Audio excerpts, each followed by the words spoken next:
ahorita sintonizando estas conferencias, que gracias por la tecnología del siglo XXI podemos llegar a millones de personas que aman la verdad y que aman la palabra de Dios.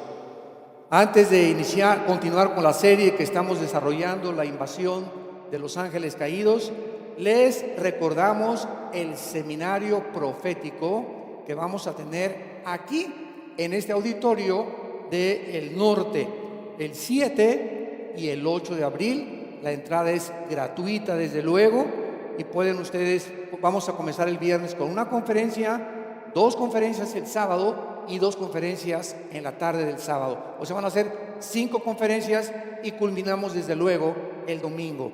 Así que el 7 y el 8 de abril traigan ustedes a las personas, va a ser de puras profecías bíblicas del Apocalipsis, del Anticristo, de la segunda venida, el arrebatamiento, y no pueden perder la secuencia. Así que pues no vengas el sábado en la tarde porque no veniste en la mañana, y entonces ya no sigue la secuencia de cómo cronológicamente vamos a desarrollar este tipo de conferencias. Este folleto lo pueden conseguir, lo están repartiendo, seminario profético, el 7 y el 8 de abril. Y mi esposo y yo le damos muchas gracias a Dios de poder estar más tiempo ya aquí en México con todos ustedes, con las iglesias en México, y hemos cancelado ya casi el 80% de nuestras salidas al extranjero, para quedarnos con México lindo y querido. Amén. Muy bien. Abran sus Biblias en el capítulo 6 del libro del Génesis, y en esta serie parece que esta es la 5ª conferencia, la invasión de los ángeles caídos. Es una serie extraordinaria. Tienen ustedes que conseguir las conferencias anteriores que están ya a su disposición, porque el mundo está entrando en un punto donde los misterios y las cosas que parecía que estaban escondidas hace 10, 15, 20 años y en los siglos anteriores, Dios las está descubriendo. Durante muchos siglos, por ejemplo, han estado tratando de investigar quién hizo las pirámides de Giza en Egipto. ¿Cómo es posible que el ser humano haya puesto piedras de 150 toneladas, de 200 toneladas, una sobre la otra, cortadas como mantequilla hace 4.500, 5.000 años, sin tener ni las herramientas que en el siglo XX comenzaron a desarrollarse? ¿Cómo es posible que estas pirámides hayan podido ser hechas por el ser humano? Cosa que el mismo Napoleón Bonaparte, cuando llegó a Egipto, dijo: esto es una obra sobrenatural.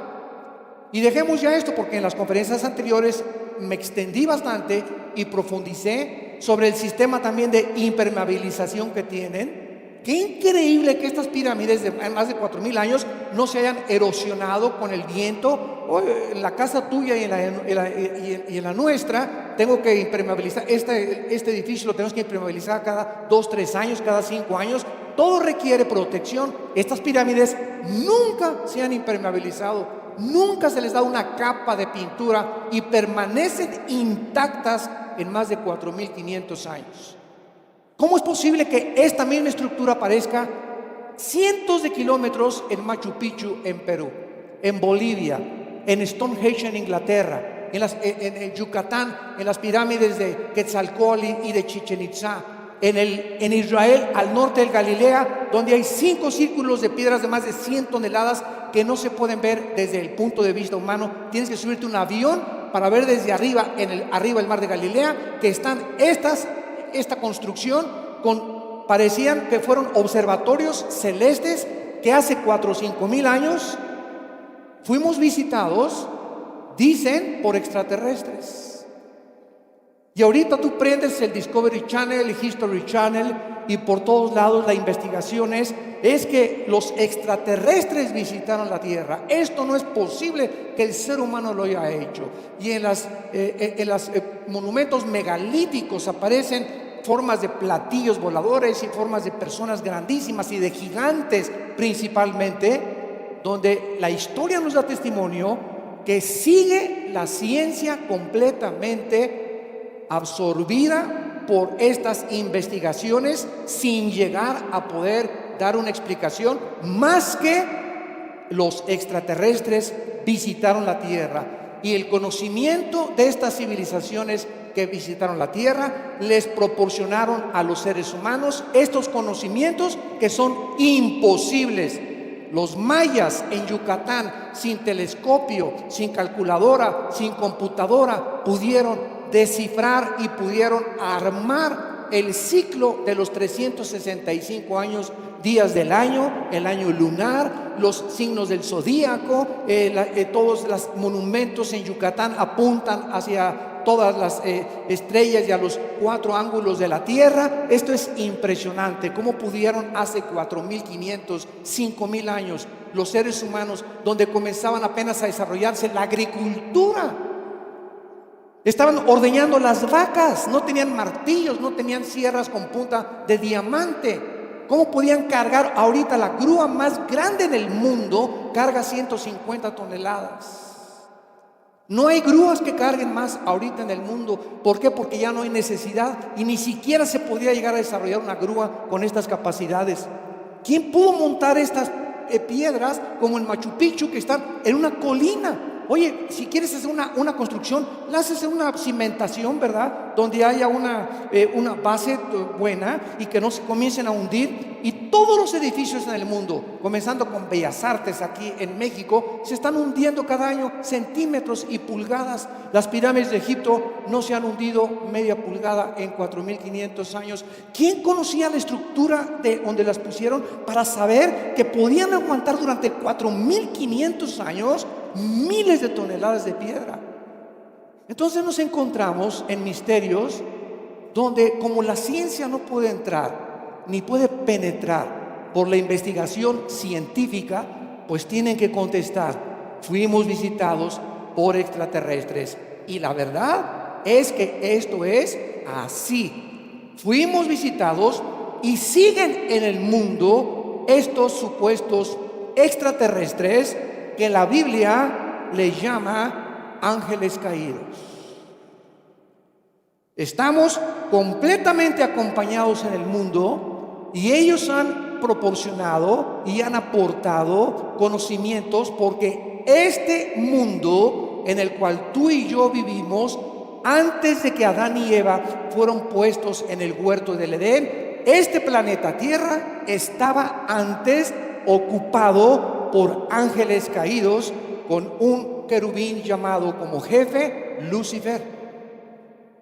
Y cuando vemos nosotros en el Génesis, en el primer versículo, Dios hizo los cielos y la tierra, vemos en ese momento que la tierra y los cielos es el objeto donde Dios se concentra de todos los miles de planetas y galaxias. Es la tierra el centro principal, el eje, este puntito insignificante en los billones de galaxias que existen. Dios se concentra en el planeta Tierra. Y cuando lees el versículo 2 del Génesis, cambia completamente el panorama. Y la Tierra se encontraba en estado caótico, devastada, en oscuridad. Las tinieblas cubrían el abismo. El Espíritu Santo tuvo que intervenir para comenzar, como la gallina se sienta sobre los huevos para empollarlos. Esa palabra que se usa en el hebreo, el Espíritu se movía. Así es la palabra que se usa para las águilas y las gallinas. El Espíritu Santo como se puso sobre la tierra y la hizo empollar, y Dios dijo que sea la luz. Y Dios no crea en tinieblas nada. Las tinieblas vienen después de que se oscurece la luz. Entonces algo pasó entre el versículo 1 y el versículo 2 del Génesis. Hubo un estado caótico, y es en ese lapso, en ese intermedio, donde fueron creados los ángeles.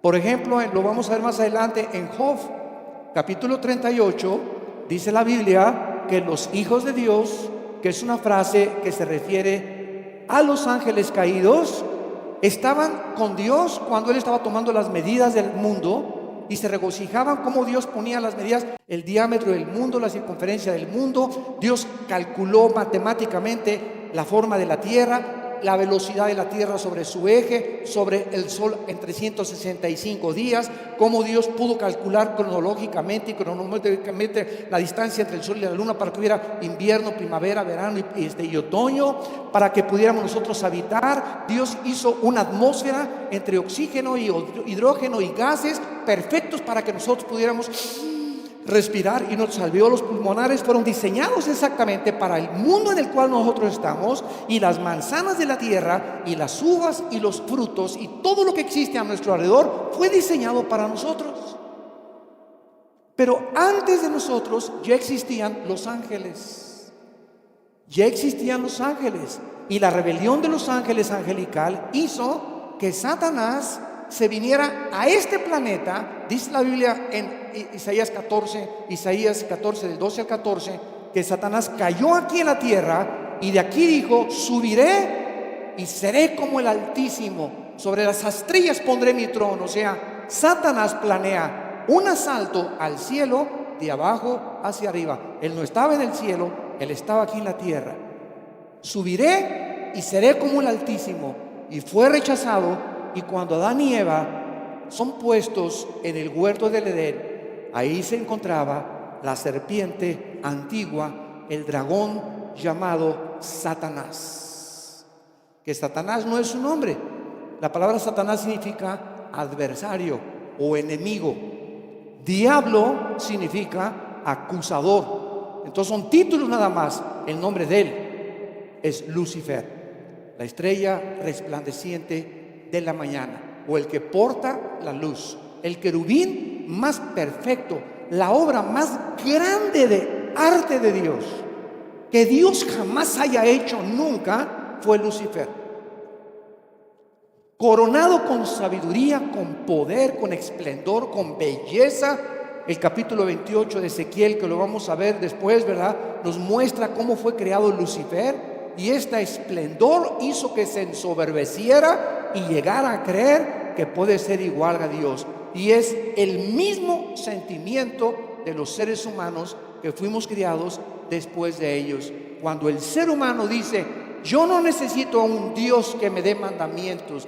Este libro no tiene por qué ser mi manual de la vida. Yo puedo establecer mis reglas de la moral. Si quiero ser homosexual, que ese es tu problema, yo no te metas conmigo. Si quiero robar, ese es mi gusto. Si quiero ser lesbiana, ese es mi gusto. Yo propongo las reglas. A mí nadie me tiene que decir qué es bueno y qué es malo. Yo voy a determinar qué es bueno y qué es malo. En ese momento te estás poniendo en la misma posición de Lucifer. Ser como Dios. ¿Y sabes una cosa? Que tú no eres Dios, ni yo soy Dios tampoco. No somos autónomos. Nosotros no determinamos lo que nosotros queremos hacer. Somos criaturas morales, limitadas, frágiles, tontas, burras, rebeldes, duros de corazón, que nos encontramos con la gloria de Cristo en la cruz y caemos a sus pies, quebrantados, humillados, reconociendo: te necesitamos, Dios, te necesito en mi matrimonio, te necesito con mis hijos, te necesito en mi trabajo, Señor. Sin ti no quiero hacer. Alma mía, ¿por qué te abates dentro de mí? Espera en Dios, porque le debemos de alabar. Y cuando hay esa necesidad del ser humano de reconocer que no puedes vivir sin Dios, es cuando Jesús entra a tu vida, en la persona del Espíritu Santo, y comienzas a entender que no somos dioses, y que si tú rechazas a Jesús, estás siguiendo los pasos de Lucifer, tu autoindependencia, tu autonomía, y no somos dioses. Por eso el mundo en el siglo XXI en que nos encontramos al borde de una tercera guerra mundial. Ya se oyen los tambores y los cascos del Apocalipsis en el cielo. Y el mundo se dirige ya con los tambores de guerra. Otra vez, Estados Unidos acaba de invertir, bajo esta nueva administración, más del 60% del presupuesto en armas nucleares. Y cuando oye eso la China, y cuando oye eso Inglaterra, y cuando oye eso Rusia, están siguiendo los mismos pasos, los tambores de guerra. Y la Biblia dice: oiréis de guerras y rumores de guerras, y será el principio de los dolores. Entonces la Biblia, cuando la abrimos, nos corre las cortinas y nos muestra que efectivamente extraterrestres visitaron la Tierra y ahora la siguen visitando. Nada más que de diferente forma, y eso lo vamos a ver después, pero aquí este planeta estuvo habitado y estas estructuras que ahorita nadie sabe ni comprende, que la única conclusión es imposible. Los mismos científicos, astrofísicos, geólogos, antropólogos llegan a la conclusión: estas construcciones no las hicieron los seres humanos. Imposible que los seres humanos las hayan hecho. Y lo más interesante también, que es muy paradójico, es que las construcciones de Egipto, las de Machu Picchu, las de Stonehenge, las del norte de Israel, las de las islas enfrente de la China y del Japón, y de todas estas cosas que vemos anormales y los círculos que hay en la tierra, coinciden todos y nos habla que si esto fue construido hace 4 o 5 mil años, ¿cómo pudieron saber los que estaban construyendo en Egipto comunicarse con los de Machu Picchu y decirles que hicieran lo mismo con las de Stonehenge en Inglaterra, con las que están en las islas, con las que están en Bolivia, con las que están en México? ¿Cómo se pusieron de acuerdo todos que fueran pirámides y monumentos megalíticos de 100, 150, 200 toneladas de peso cada piedra? No tenían WhatsApp, no tenían iPhone, no tenían manera de comunicarse. ¿Cómo es que coincidan? Parecería, ¿verdad?, que los que hicieron esto hace 4.500 años o 5.000 años eran personas o entidades que no eran seres humanos, y que este conocimiento lo dejaron como una huella de que aquí el mundo estuvo habitado, tal como la Biblia lo dice, por ángeles caídos. Ahora vamos a ver también, en la segunda conferencia, que una cosa es muy diferente: los ángeles caídos de los demonios. Dice en Efesios 6:12, ayer lo comentamos en el desayuno, en la conferencia sobre los ángeles, el ejército de Dios, que no tenemos lucha contra sangre y carne. Si tú tienes un problema en tu familia, con tu esposo, con tu esposa, si tú tienes un problema con tus papás, si tú tienes un problema con tus amigos en la escuela, recuerda algo: si eres cristiano, tu lucha no es contra tus papás, contra tus amigos, contra los que te bulean o los que se burlan de ti, o con los problemas que tienes con tus vecinos. Nunca pongamos a ningún ser humano como nuestro enemigo. Los enemigos que nos acosan a nosotros son entidades espirituales que están detrás de tus maestros, de esos amigos que te quieren humillar y decirte que tú no tienes propósito, que eres feo, que tienes narices de albóndiga y que nunca vas a llegar a hacer nada, etcétera, etcétera. Y tus vecinos que les cae gordo, y las envidias que tienes. Nunca ataques al ser humano. Híncate. Comienza a orar por esas personas, por mi maestro, por mi esposo. Mi esposo no lo voy a cambiar. Espíritu Santo, tú eres el único que puedes cambiar a mi hijo, a mi esposa, a mis hijos, a mi cuñado, a mi jefe, a mi trabajo. Nosotros no somos dioses. No perdamos de vista la guerra espiritual. No tenemos lucha contra seres humanos, sino con entidades espirituales de los cuales estamos rodeados, que están influyendo en los gobernantes, en los presidentes, en los dictadores, en tu tía, en tu madrina, la que te bautizó, entre tu tío, entre tus vecinos, entre las personas que parecen que son nuestros enemigos. Ellos, si tú te pones, me voy a vengar y le voy a hacer estas cosas, estás rebajando la lucha al terreno carnal y al terreno físico. Pero si tú comienzas a descubrir el poder que se encuentra en la oración, como dice la canción, penetrando en el mundo de las tinieblas, cuando de repente hay una línea de tinieblas así que aparece en mi vida y que está representada por seres humanos, puede ser tu esposo, que ya no lo aguantas, tu esposa, tus papás o tus primos. No te vayas contra las personas. Híncate. Y sabes qué, una cosa, cuando comienzas a hincarte y a orar: Padre, te pido por mi esposo, por mi hijo, etcétera, etcétera, la oración es como una línea que atraviesa las tinieblas, atraviesa el mundo que está oprimiendo a esos seres humanos y los comienza a confundir y a desvanecer. Entramos a las líneas del enemigo solo con la oración. No hay ninguna otra forma de penetrar las líneas del enemigo más que a través de la oración. Orad sin cesar. Ya lo entiendes. Y vas en tu carro: Padre Santo, eres Dios, eres mi Señor. Guárdame, voy a la carreta, voy a Cuernavaca. Padre, te pido ahorita por mi esposo. Te alabo, te bendigo. Te levantas a las 3 de la mañana, dices que vas al baño, pero es pura guaca de que vas al baño. Dios te está moviendo para que te hinques y sepas que a las 2, 3, 4 de la mañana, cuando todo está en silencio, cuando no hay nadie, ni ruido, ni el perico, ni los ladridos de tu perro, es un silencio impresionante. Híncate. Yo te desafío a que lo hagas. Híncate. Y yo le digo a Dios, y hace muchos años: Padre, te ruego, por favor, despiértame. Me encantan las 3 de la mañana. No tiene que ser esa hora, a lo mejor a ti te gusta a las 5, a las 4, no sé. Pero a mí me encanta, digo: Señor, siempre a las 3, y se los digo, tengo años que Dios, de alguna forma, ¿verdad?, con el pretexto del baño, me despierta a las 3 de la mañana, 3 y cuarto, 2:45, y es el tiempo más hermoso y más precioso. Descargo echando toda mi ansiedad sobre Dios, pidiéndole por esto, por mis hijos, por la familia, por las iglesias, por las ovejas, y estás listo y comienzas con esa oración a penetrar el mundo de las tinieblas, y ya cuando te despiertes ya no está, ni el perro te ladra. ¿Quieres que se componga tu vida? ¿Quieres que se compongan las cosas? ¿Quieres prosperar en la vida? ¿Quieres que se componga tu familia? ¿Quieres cambiar a tu esposo? ¿Quieres cambiar a tu esposa? ¡Ora! ¿Le crees o no le crees a Dios? Ora sin cesar.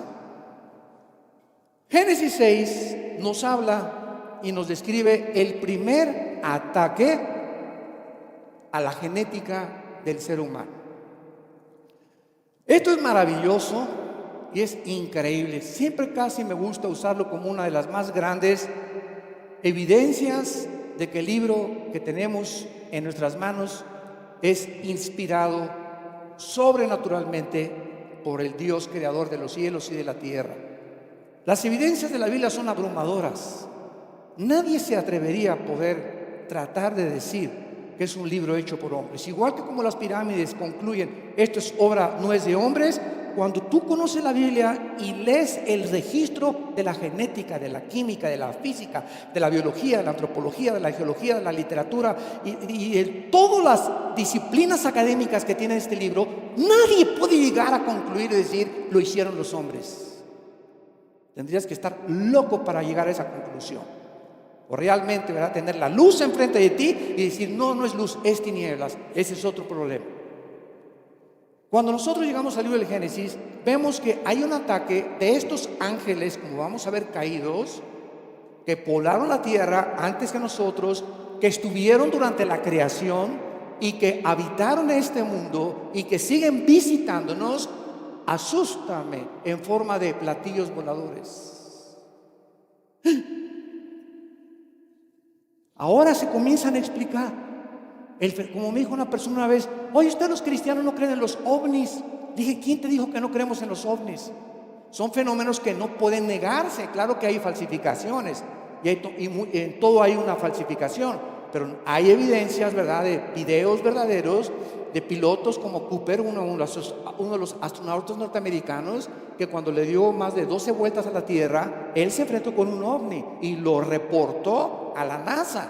Una persona íntegra, un astronauta, es una persona ecuánime, tiene que estar en sus 5 sentidos, es una persona entrenada, disciplinada, que no puede ver alucinaciones. Entonces no se puede negar que algo está pasando en el espacio, y no lo negamos los cristianos.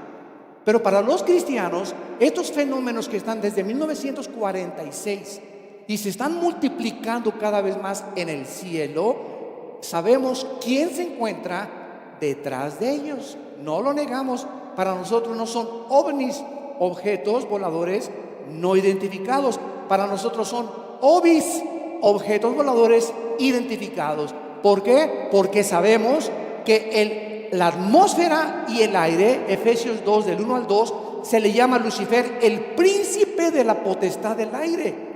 Y la palabra aire es atmósfera. O sea, Satanás opera en los aires de la atmósfera hacia abajo. A él no le interesa la luna ni Marte porque no hay nadie ahí. Entonces el ataque y la frontera que está entre nosotros y el espacio es de la atmósfera hacia abajo. Y él controla las ondas del radio, de la charrita del cuadrante, de las televisiones, de todo lo que es cibernético, ¿verdad? La mayor parte. Él controla Hollywood, él controla Disney, él controla las películas, él se mete por todos lados, inyecta su veneno por todos lados. Y necesitamos hoy más que nunca en la historia discernimiento. Discernimiento. ¿Qué es el discernimiento? Es la capacidad espiritual para distinguir entre la luz y las tinieblas, entre la verdad y entre el error, entre lo negro y entre lo blanco. Porque ahorita parece que todo es gris y tenemos que entender que no todo es gris. Hay bueno y hay malo. Ay, dice Isaías 5, a los que le llaman a lo bueno malo y a lo malo bueno. Ay de aquellos que pervierten el derecho y la justicia y culpan al justo para justificar al impío, decía Salomón en Proverbios. Entonces es interesante que en el Génesis 6 haya ahora mucha más información a la luz de los descubrimientos de la ciencia moderna. En 1860 un hombre llamado Gregorio Mendel descubre las leyes de la herencia y comienza a descubrir con unos chícharos que pues si tú tienes una uva y la siembras, no sale naranja, ni melón, ni sandía, sale uva. Si tú siembras una semilla de naranja, no sale plátano, ni sale chabacano, ni almendra, sale naranja. Si tú siembras una semilla de melón, nacen melones. ¿Qué significa esto? Que cada semilla contiene información. Todas las semillas tienen un software. Y ahora con el descubrimiento de la tecnología, cuando comenzamos a inventar los softwares, tú tienes un software y este software lo pesas, ¿verdad? Y no pesa, pero nada absolutamente sobre una báscula. ¿Por qué? Porque como simple material no tiene ningún valor. Pero ese software contiene miles de datos y de data, de información. Y si yo me encuentro un software y lo meto a una computadora, yo nunca podré concluir esta información la hicieron las arenas del mar. Pues se combinó el aire con la arena del mar, etcétera, etcétera, y por un accidente esa información inteligente se concentró en una cosa que es un software y que proporciona como una semilla información inteligente. El descubrimiento de la inteligencia o del diseño de la inteligencia es uno de los descubrimientos más grandes en los últimos 15, 20 años, de que es imposible que vengamos de los animales y de que es imposible que seamos la obra y el producto accidental de una explosión en el espacio. Y por más que haya una explosión en el espacio, la pregunta es, la materia no produce el pensamiento. La materia no produce la conciencia. Y cuando llegamos con esta línea elemental de lógica, concluimos como están concluyendo los científicos y los astrofísicos. ¿Sabían ustedes que ahora el 35% de los astrofísicos se están convirtiendo? Y aceptando que es imposible que vengamos de un chango. ¿Saben ustedes lo que dijo Samuel Crick? El que descubrió en 1954 la hélice del ADN, del ácido desoxirribonucleico. ¿Saben lo que dijo este científico inteligentísimo en la genética, que penetró en los misterios del ADN? ¿Saben lo que dijo? Yo no creo en la evolución, es una tontería. Para mí, los extraterrestres sembraron semillas y así nació la vida en la tierra. Virgen del Socorro. Increíble pero cierto. ¿Cómo puede una persona con una mentalidad tan grande en la genética estar tan oscuro en su entendimiento en el área espiritual? Y así pasa con grandes personas que son inteligentísimos en la ingeniería, en la tecnología, en las ciencias, en lo que tú quieras, pero en el área espiritual están ciegos. No ven más allá hasta que se conviertan, dice en 2 Corintios 3, las vendas se les caen de los ojos y reconozcan a Dios. Cuando Dios en Génesis 3:15 le dijo a Satanás y a la primer pareja de la cual todos nosotros descendemos, Adán y Eva, que la semilla de la mujer iba a herir en la cabeza a la semilla de Satanás, y la semilla de Satanás iba a herir en el talón a la semilla de la mujer, o sea, a Cristo. Lo interesante de esto, desde que se descubrió la genética, pero más a partir del siglo XX, de la década de los 50, 60, donde la genética ahorita ha evolucionado impresionantemente al grado que se quieren ya clonar los seres humanos. Lo interesante de esto, damas y caballeros y santos de Dios, es que apúntalo hoy en tu Biblia en Génesis 3:15. La palabra semilla es la palabra hebrea sera con Z, que significa esperma. Esperma. A ver otra vez. Vamos a barajearla despacio. Entonces, esto es maravillosa la Biblia. El esperma tuyo, le dice Dios a la mujer, de un esperma tuyo va a salir alguien que va a vencer al esperma que va a producir Satanás, que en este caso la obra de arte de Satanás sería el anticristo. Pero cuando antes de 1860 no se sabía nada de la genética y de la transmisión hereditaria que nuestros genes traen, y el esperma de mi padre, cuando se juntó con el esperma de los cromosomas de mi padre con los cromosomas, se formó el cigote. Ahí va en el esperma de mi padre microscópico y el de tu papá información como tú no te imaginas microscópica, que se juntó con la información del cromosoma microscópico de tu mamá, y se juntaron los dos cuando tuvieron relaciones, y entonces viendo la fertilización y toda la información que tú tienes en tus células y que yo tengo en mis células, es la estatura, el color de pelo, el color de los ojos, hasta características emocionales y sentimentales, todo concentrado microscópicamente en una célula. Increíble.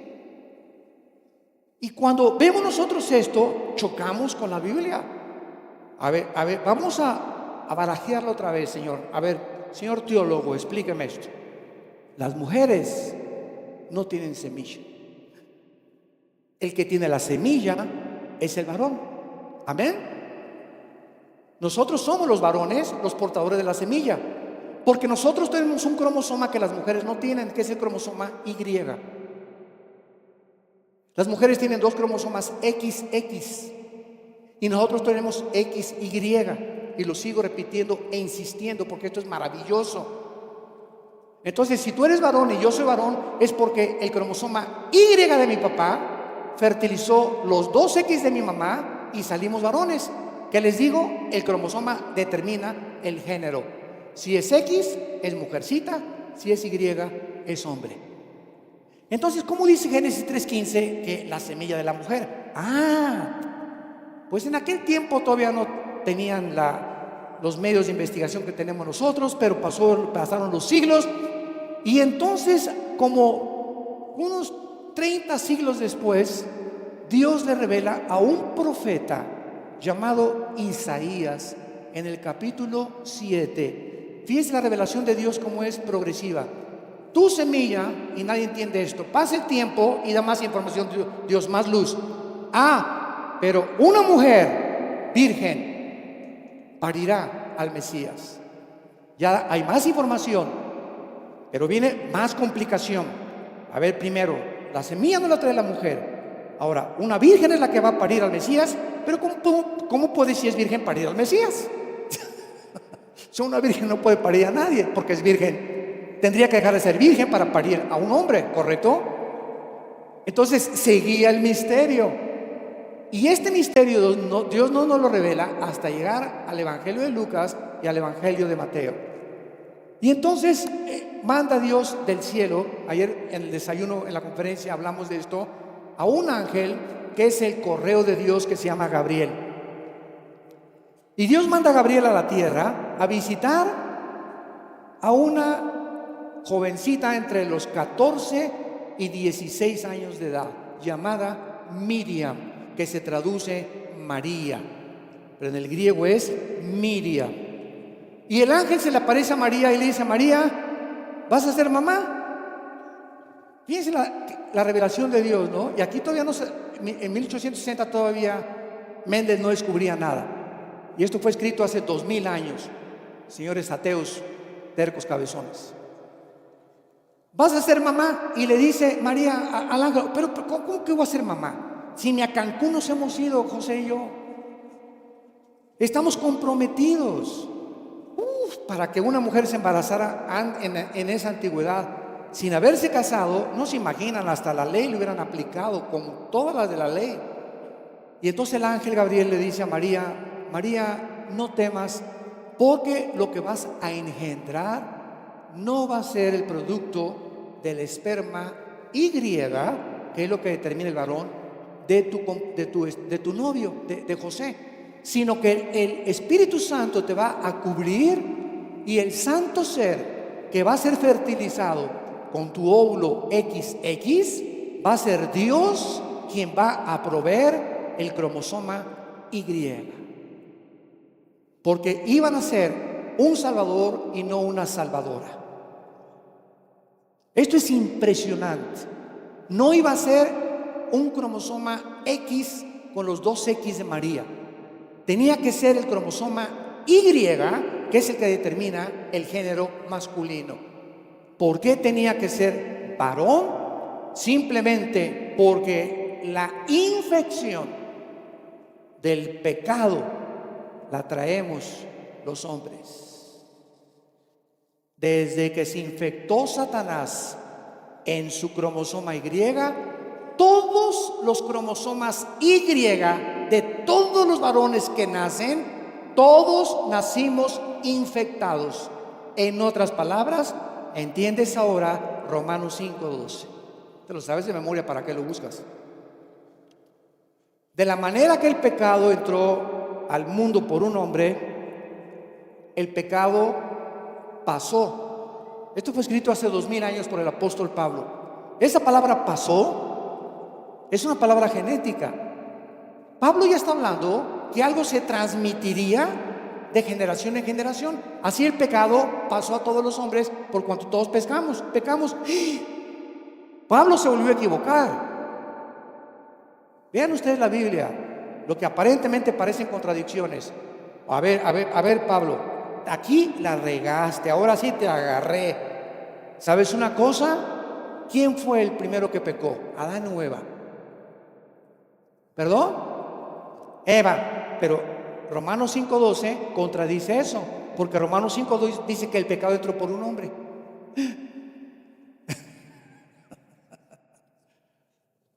Alabado sea el Señor, me encanta la Biblia. Y me encanta también poder enseñarles todas estas maravillas de Dios. ¿Cómo puede decir Pablo que el pecado entró al mundo por un hombre cuando fue Eva? Ustedes, chamacas. Fue Eva la que, llega Adán. Ya estaba con la manzana, ¿verdad? Oye, no te la comas. Eso dijo Adán. Nada. Digo, toma. Cántale y después se mete al cuarto. Adán fue seducido por la belleza y por lo que ustedes quieran, pero fue seducido por la mujer. La mujer dice en 2 Corintios 11, ¿verdad? Que así como Satanás sedujo a la mujer, podemos ser seducidos. Ya no, claro que las mujeres pueden seguir seduciendo en otro aspecto negativo, pero así es como Satanás opera. Entonces, cuando la Biblia dice que entró por la mujer, ¿por qué dice Romanos que por el hombre? Simplemente volvamos a leer Romanos 5:12. Ahora saca el microscopio y la lupa. El pecado entró al mundo, o sea, el que transmite el pecado es el varón. Si se juntaran ahorita 10 mujeres y se acabaron los varones en el mundo, no digan aleluya todavía, les aseguro que se acabarían platicando. No sé si les duraría la cuerda durante 24 horas, ¿verdad? Pero las mujeres son diferentes a nosotros, hablan y hablan y hablan y les encanta porque es su naturaleza y gracias a Dios, ¿verdad? Gracias a Dios, mi amor. Más me vale. Si se juntaran 10 mujeres y ya no hubiera varones, ya no habría claro que ellas tienen pecado, pero ya no se transmitiría el pecado. Se morirían las 10 y se acabó la raza humana. Porque el que lo transmite somos nosotros. En el cromosoma Y. Y por eso, si José se hubiera metido con María, el cromosoma Y de José hubiera infectado, como nacimos todos infectados los seres humanos, por cuanto todos pecamos y todos fuimos destituidos de la gloria de Dios, Romanos 5:23. Entonces el Salvador y el Mesías hubieran nacido infectados como tú y como yo, y hubiera sido imposible que muriera y pagara por nuestros pecados, porque el Mesías tenía que ser sin mancha, hecho más sublime que los cielos y sin pecado. Es el único ser humano que ha nacido sin pecado.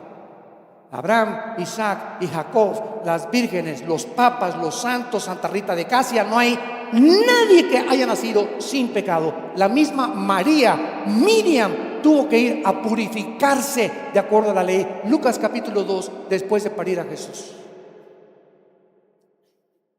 Entonces es normal que si hay una promesa desde el principio de la creación de que Satanás iba a atacar, ¿qué cosa? Los espermas, la genética humana, porque Satanás sabe que fuimos creados a imagen y semejanza de Dios. Y como en el esperma y como en el ADN de los billones de células que tenemos viene toda esa información, Satanás desde el principio hasta nuestros días tiene que deformar al ser humano, tiene que hacernos creer que venimos de los animales, que no somos creados imagen y semejanza de Dios, que no somos agentes morales, que no somos responsables de nuestras acciones con las consecuencias que conllevan cada vez que tomas una decisión. Y entonces vemos en la historia que todos los dioses de la antigüedad eran mitad animal y mitad hombre. Tú ve, por ejemplo, para no ir tan lejos, vete a Starbucks. Te encanta el café, ¿verdad? No hay ningún problema, nosotros también somos muy cafeteros, nos encanta el café, sobre todo el de Colombia. Los que nos escuchan de Colombia, arriba el café de Colombia. No se enojen los de Costa Rica, En Starbucks, el símbolo de Starbucks, ¿cuál es? Una sirena, una mujer con cuerpo de pez. El dios Dagón, en 2 de Samuel, era cuerpo de pez, cuerpo de hombre. El famoso centauro, cuerpo de caballo, cuerpo de hombre. Todo lo que sea mezcla animal, hombre, es obra de Satanás. Y él mezcla la animalidad con la humanidad, porque nos quiere hacer creer que nosotros descendemos de los animales, en la famosa teoría de la evolución, que por cierto es anticientífica, biológica, química y físicamente, indemostrable. Ya dejemos, la Biblia es indemostrable en el campo científico, la evolución de las especies. Entonces es lógico que en el capítulo 6 que estamos ahorita abriendo venga el ataque contra la genética. Aconteció, versículo 1, que cuando comenzaron los hombres a multiplicarse sobre la faz de la tierra y les nacieron hijas, puedes hacer 3 columnas. Una columna hombres, otra columna mujeres o hijas, y en el versículo 2 entra al escenario una frase desconocida hasta este momento, que en el hebreo es Ben Elohim, y se tradujo los hijos de Dios. Santos de Dios, en la Biblia, nunca jamás en el Antiguo Testamento, nunca en el Antiguo Testamento, la frase hijos de Dios se atribuye a los seres humanos, siempre es a los ángeles caídos. Veamos esta verdad en el libro de Job rápidamente, capítulo 1 y capítulo 2.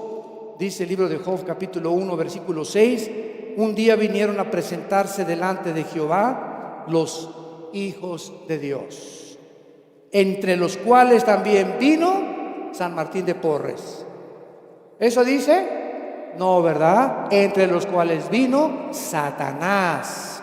Capítulo 2, versículo 1. Aconteció que otro día vinieron los hijos de Dios para presentarse delante de Jehová, y Satanás vino también entre ellos, presentándose delante de Jehová. Brincamos al capítulo 38 de Job y dice el versículo 4 en adelante: cuando Dios formaba la tierra, antes de que tú y yo existiéramos.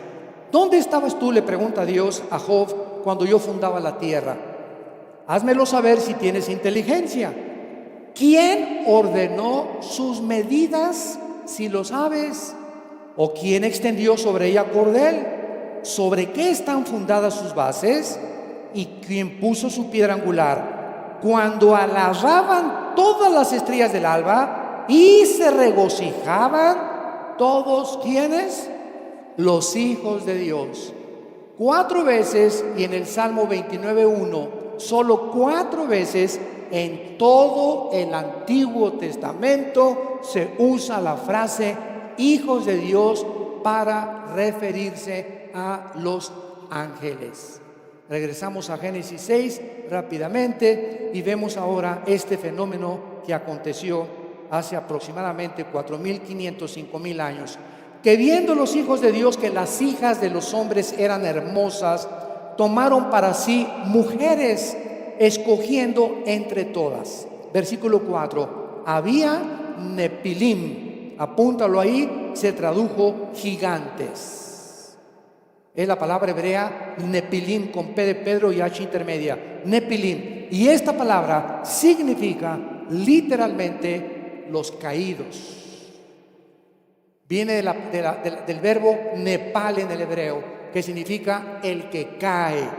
O sea, había caídos en la tierra, o los Nepilim, o gigantes, y también después que se llegaron los hijos de Dios a las hijas de los hombres, les engendraron hijos. Fueron los valientes que desde la antigüedad fueron varones de renombre. Muy bien, no nos va a dar mucho tiempo esta mañana, pero ahorita en la conferencia que sigue voy a explicar más esto. Pero el resultado de una intervención o mezcla ángeles caídos, mujeres humanas, produjeron monstruos de 4 o 5 metros de estatura, llamados los gigantes o los Nepilim, con 12 dedos en las manos y 12 dedos en los pies. Estos monstruos, ¿verdad? Nadie los puede explicar de dónde salieron, y aquí claramente lo vamos a entender conforme vayamos desarrollando esta serie. Nacieron como un producto de una mezcla ángeles humanos. Hay muchas personas que toman un solo versículo para decir, es que Cristo en Mateo 22 dice que seremos como los ángeles en el cielo, que no nos vamos a casar. Pues claro que no nos vamos a casar. ¿Qué cosa es el matrimonio? El matrimonio es un contrato aquí en la tierra que tiene que ser ejercido por autoridades civiles que me dan un papel y me dice el juez, mira Armandito, aquí fírmale. Y cuando tú le firmas, quiero decirte que tu esposa tiene ese contrato, que es el acta de matrimonio. Y si tú no le das la manutención necesaria a tus hijos, y si tú quieres golpear a tu esposa, etcétera, ella tiene un documento ante nosotros para poder ejercer una pena judicial en tu contra. Pero cuando nada más, pues ¿para qué nos casamos? Si está mejor así, mejor ni nos casamos. El día que tengas un bebé, a ver, reclámale. El día que quieras demandar un derecho, a ver, reclámale, si no estás casado. Como dicen, pues nomás nos arrejuntamos. Y por eso la Biblia condena el amaciato, cuando un hombre y una mujer se unen sin un juez por lo civil. El momento que un juez por lo civil te da el contrato del matrimonio, no hay matrimonio por la iglesia en México. Hermano, quiero que nos case. Ni un pastor ni un cura en México puede casar a nadie. Escúchenme, eso dice la ley mexicana. Cuando tienes el acta de matrimonio, estás casado ante los hombres y ante Dios. Si después de que el juez te da el contrato o el acta del matrimonio, tú quieres que los pastores bendigamos tu matrimonio y quieres hacer una celebración, no te estamos casando, estamos bendiciéndoles, pero no bendecimos a nadie si antes no nos enseña el acta de matrimonio. Para que lo entiendan clarito. Cuando un cura dice, ¿verdad?, en la iglesia romana, ¿quién de ustedes se opone a que este matrimonio se lleve a cabo? Imagínate que sale por ahí una señora, yo tengo 2 hijos con ese sinvergüenza. ¿Qué hace el cura? Hablarle a la patrulla para que se los lleven. Él no está casando a nadie. Él no está casando a nadie. Está impartiendo la bendición, pero es la tradición. Casados por la iglesia. No hay tal cosa como casados por la iglesia. En Estados Unidos sí, los pastores sí pueden y tienen el derecho del gobierno de poder ejercer el acto del matrimonio. En Estados Unidos, no en México. Entonces aquí no hay tal cosa como casados por la iglesia. Nos tenemos que casar por la iglesia católica o la iglesia protestante o la iglesia evangélica. No hay tal cosa. Cuando el juez te entrega el acta de matrimonio, Dios te considera marido y mujer. Romanos 13, sometámonos a las autoridades civiles establecidas por Dios para nuestro beneficio común. Entonces vemos que estos gigantes que nacieron en la tierra se comenzaron a reproducir de una forma híbrida, y veamos rápidamente en el libro de Deuteronomio capítulo 2, Deuteronomio 2, de qué forma en el Antiguo Testamento los gigantes aparecen por todos lados. Dice Deuteronomio 2, versículo 10 y 11. Los emitas, apúntalo, emita significa terribles. Los emitas, Deuteronomio 2, 10. Habitaron en ella pueblo grande y numeroso como los hijos de Anac. Tanto los emitas, como lo vamos a ir desarrollando, como los anaseos eran gigantes y gobernaron, poblaron y controlaron la tierra de Canaán. Ahora entendemos por qué la orden a Josué era: cuando entres a Canaán, extermina hombres, mujeres y niños. Y ahí vienen tus padrinos los ateos. Esto es un genocidio, señora. Tú dices, ¿cómo es posible? Eso siempre, yo sé los argumentos que siempre sacan. Esto es un genocidio. ¿Cómo puede un Dios de amor? Mira, vamos a comenzar desde el principio. Si Dios es el autor de la vida, Él tiene el derecho de quitar la vida a quien Él quiera. Se nos prohíbe a nosotros matar y quitar la vida porque nosotros no somos dioses, más que en tiempo de guerra, como lo vamos a ver más adelante, y en defensa propia. Y cuando hay premeditación, alevosía y ventaja, es cuando una persona es culpable en la Biblia de asesino. Si alguien entra a mi casa y yo tengo una pistola, o soy policía o soy soldado, y veo que entra al cuarto de mis hijas, lo plomeo. Y esto Dios no ve más que la defensa propia. Tú puedes defender a una niña que están violando en un pasillo por Nueva York, como un pastor lo hizo. Están violando a una negrita, 3 hombres, y el pastor traía permiso de portar armas, la estuvo viendo, suéltela, lo agredieron y se los echó a los 3 y los soltaron al otro día. ¿Por qué? Porque es defensa propia y en defensa de terceras personas. Cuando están sufriendo algún daño, entendamos, Dios ve la intención del corazón, no ve cuando tú jalas el gatillo. Entonces esto es muy, muy importante para que lo podamos entender. Los gigantes, dice el versículo 11, eran tenidos como los hijos de Anac, y los moabitas, los maanemitas. Cuando Dios da la orden, exterminan en Canaán todos, lo vamos a ir entendiendo. Ahora lo entiendes, para que sepas contestarle a tu padrino y a tu tío y a tus primos y a los maestros de la escuela, que como no tienen la iluminación ni entienden la mente de Dios, que se encuentra la sabiduría siempre de Dios antes de tomar una acción, le puedes tú explicar: ¿sabes una cosa? Es que tú no entiendes esto. Canaán estaba infectada genéticamente. Se había desparramado el esperma de los gigantes y la mezcla con las mujeres. Y Dios tuvo que mandar un diluvio para acabar con toda esa civilización, porque Dios no... Si me dicen, es que era muy grande el pecado. Oye, ¿ya desde cuándo nos hubiera mandado Dios un diluvio en el siglo XXI? Si se tratara por la maldad, ya en el siglo XXI hubiéramos desaparecido. Había algo que lo vamos a ver mucho más profundo que simplemente la maldad de los hombres. Cuando dice que Dios encontró a Noé genéticamente puro, era porque Noé y su familia eran los únicos que no traían la contaminación de el cromosoma Y y de la mezcla de los ángeles y de los gigantes con las mujeres y los ángeles con las mujeres. Ahora, para poder contestar rápidamente esta pregunta, ¿qué acaso los ángeles pueden entonces tener relaciones sexuales con los seres humanos?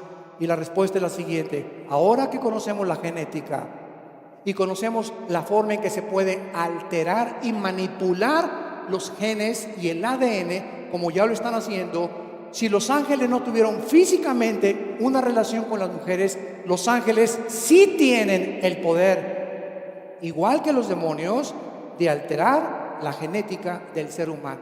Los demonios se pueden meter a tus neuronas, a los músculos, a los nervios ópticos de los ojos, a las cuerdas vocales. Y dijiste que hablas así, y ya te das cuenta que es un demonio, a los alvéolos pulmonares, a los intestinos, al páncreas, al sistema nervioso. El gadareno tenía 6,000 demonios en los músculos, en las cuerdas vocales, en los nervios ópticos. Pueden deformar completamente y volver loca a cualquier persona. Entonces, sí tienen esa capacidad de alterar la genética, producir monstruos. No sabemos de qué forma, pero la genética fue alterada.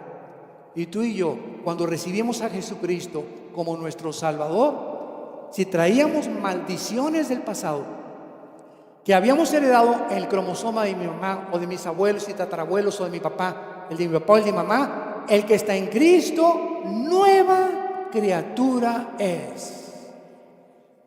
Todas las cosas son hechas viejas y pasaron, y de aquí en adelante mi Señor me lleva por un camino de la luz. Con el bien y la misericordia me seguirán todos los días de mi vida. Voy a tener seguridad, voy a tener esperanza, y voy a comenzar a transmitirles a mis hijos en mis genes nuevos, porque el Espíritu Santo hasta transforma los genes, la herencia, porque la generación de los justos será bendita. Salmo 112, versículo 2. Padre, te damos gracias por tu palabra. Te bendecimos, Señor, y te damos las gracias porque eres el Dios de la esperanza, que nos llenas de todo gozo y paz en el creer, para que siempre abundemos en esperanza por el poder del Espíritu Santo. Nos has hecho renacer para una esperanza viva por medio de la resurrección de tu Hijo Jesucristo de entre los muertos.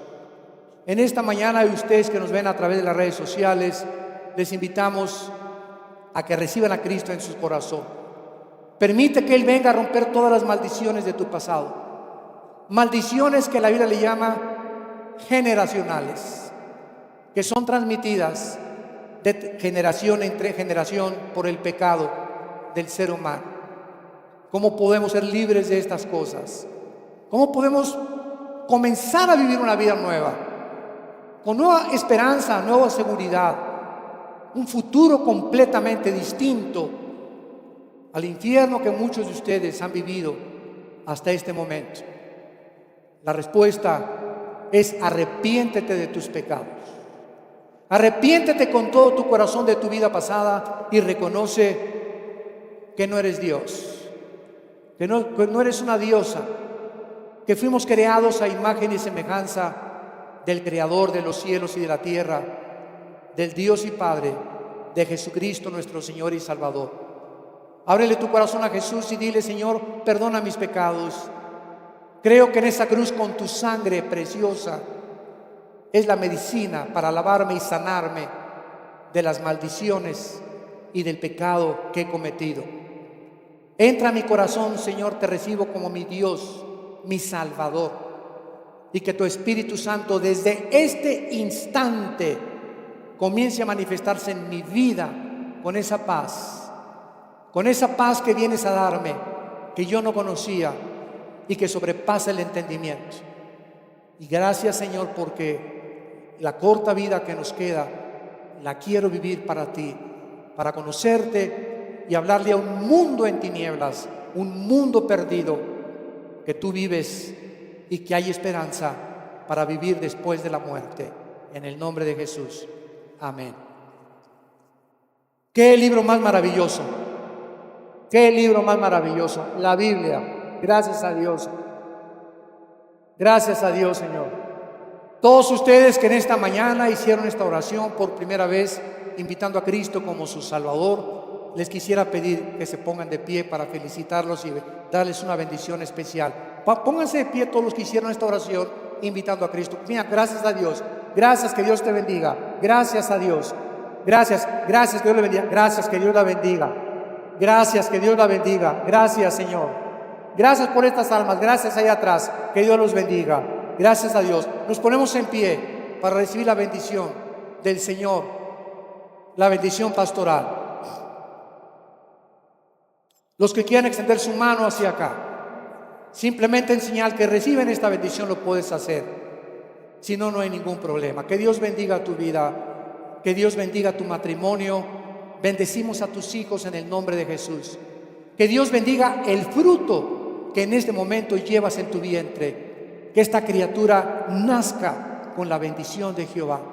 Que él crezca o ella en un hogar donde el hombre y la mujer se amen y se perdonen, y pueda este muchacho o esta niña crecer en el conocimiento y la sabiduría de la palabra de Dios. Que Dios bendiga a tus padres. Bienaventurados los que honran a sus padres, porque es la primera bendición que Dios otorga a los que han sido hijos e hijas leales a sus padres. Que Dios bendiga a tus animales domésticos, tu servidumbre, tu entrada, tu salida, el medio donde tú laboras y desarrollas tu trabajo. Que Dios te guarde de todo mal, que puedas prosperar en el crecimiento y la gracia de Dios con toda sabiduría espiritual, que te fortalezca interiormente con paciencia, con esperanza y con la seguridad que nunca te va a dejar, nunca nos va a abandonar, y te dice en esta mañana: no temas, yo estoy contigo, no tengas temor, porque nadie podrá tocarte